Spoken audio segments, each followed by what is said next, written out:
Buenas noches a todos, bienvenidos al podcast de Codificando tu Vida, episodio 15. Vamos a seguir con el tema del genograma más a profundidad. Daniel, ¿nos puedes dar una definición de lo que es un genograma? Sí, claro, el genograma es una representación gráfica del sistema familiar. Es similar a lo que es un organigrama en el que, verán en los organigramas que están todos los miembros de la organización y se plasman por niveles jerárquicos, y en el genograma es lo mismito o algo similar, pero con el sistema familiar. Ok, yo por ejemplo, si me gustaría hacer mi genograma, ¿con cuántas generaciones podría empezar? Un básico. Un básico podrían ser por lo menos 3. A veces es complicado lo que platicábamos anteriormente, ¿no? No tenemos toda la información, pero por ejemplo te puedes colocar a ti, a tus papás y a tus abuelos. Aunque no los conozcamos, podemos empezar con un básico de tú, papás y abuelos. Ok, y aunque no conozco a mis papás, por ejemplo en el caso de las personas que son adoptivos. Uh-huh. Sí, es un poquito más complejo. En el genograma, por ejemplo, aunque no los conozcas, se plasma, se representa con algunas figuras que más adelante platicamos cuáles son.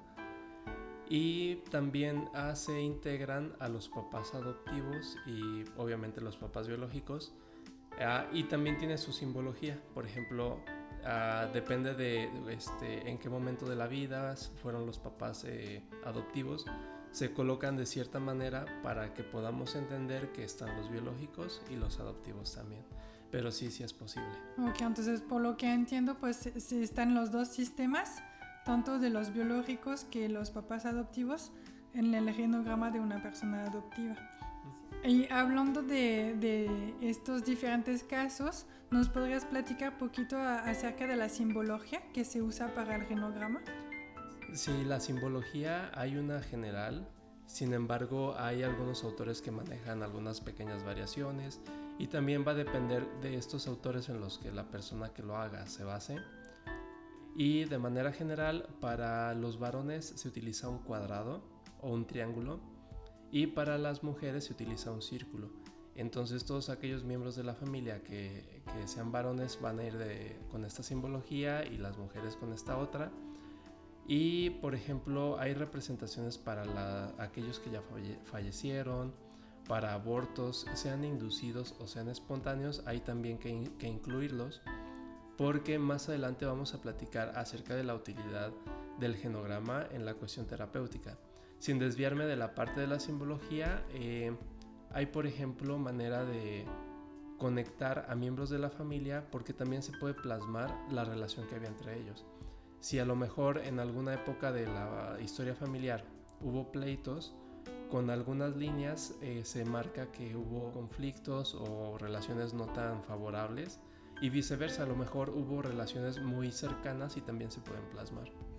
Ok, entonces por lo que entiendo, ahí podemos también estar notando las diferentes dinámicas que hay entre, pues por ejemplo, una mamá y un hijo, un papá y su hija, y estar viendo en el genograma si se está repitiendo justamente. Y eso de poder identificar los diferentes tipos de relaciones entre los miembros es parte de la utilidad de un genograma.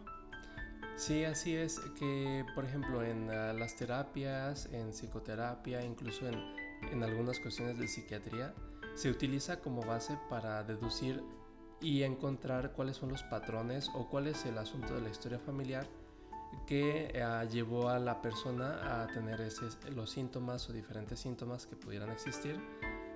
Y en un principio, cuando se arma el genograma, a la persona que lo va a hacer se le llama persona índice. Por ejemplo, a pesar de que yo tengo 4 hermanos, yo me voy a denominar como el sujeto índice, porque va a ser mi manera de ver la historia familiar, y a partir de aquí empiezo a construir el genograma. Obviamente va a variar de un miembro a otro de la familia, más que nada en cómo se perciben las relaciones entre los miembros, entre los diferentes miembros. Lo ideal sería, por ejemplo, que en la cuestión de los miembros, de la cantidad y del orden, pues no hubiera tantas variaciones, porque si yo tengo hermanos mayores o menores, no creo que haya manera de que varíe en uno y en otro pues el orden de llegada, ¿no? Se utiliza para observar las dinámicas y por lo tanto hacer que los síntomas pues vayan disminuyendo o encontrar la imagen de solución. ¿En qué más nos puede servir?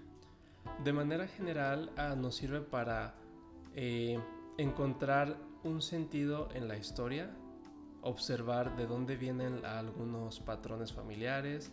Por ejemplo, más adelante en otro podcast vamos a ver lo que son las lealtades por fechas, por nombres.